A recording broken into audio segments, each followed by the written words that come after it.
बार कोशिश की जा रही है कि रेल मंत्रालय से मिलकर रैक लग जाए और टाइम पर डीएपी और यूरिया किसानों को मिल सके। मैं आपको ये भी कहना चाहूँगा कि मोदी जी 11 साल से प्रधानमंत्री हैं, 10 साल तो किल्लत नहीं थी। उसके पहले हम भी 27 साल से एमपी हैं, हर बार किल्लत होती थी, किसानों पर लाठीचार्ज होता था।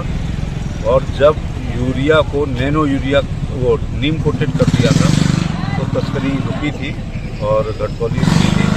पिछले साल किल्लत हुई है, बात को स्वीकार करता हूँ, लेकिन 14 से लेके 23 तक किसी भी प्रकार की डीएपी यूरिया की किल्लत नहीं थी। सरकार इस बार सजग है कि बुआई से पहले डीएपी यूरिया किसानों को उपलब्ध होगा, कि नैनो डीएपी और नैनो यूरिया का इस्तेमाल करें।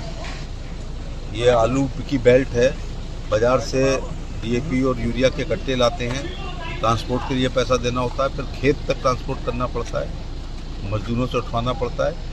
अगर नैनो डीएपी और नैनो यूरिया का इस्तेमाल करें तो जेब में एक कट्टा जो सिर पर रखा जाता है उसकी जगह 1 लीटर जेब में ले जाकर के किसान जा सकता है। जो खाद 2 पौधों के बीच में पड़ती है वो बेकार हो जाती है, लेकिन नैनो डीएपी और नैनो यूरिया से अगर स्प्रिंकलर करेंगे, छिड़काव करेंगे तो सीधे पत्ती पे और पत्ती के माध्यम से जड़ पे पहुंचती है, तो यील्ड भी बढ़ती है। किसानों को ड्रिप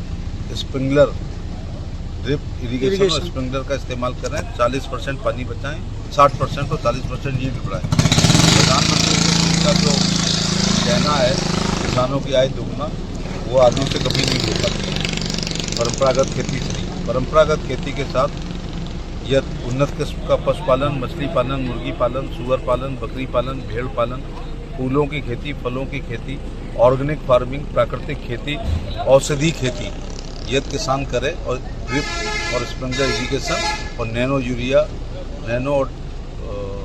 और नैनो डीएपी का इस्तेमाल करें तो लागत कम करके अपनी यील्ड को बढ़ा सकते हैं। तो आय दुगनी नहीं 3 गुनी भी हो सकती है। Thank you sir.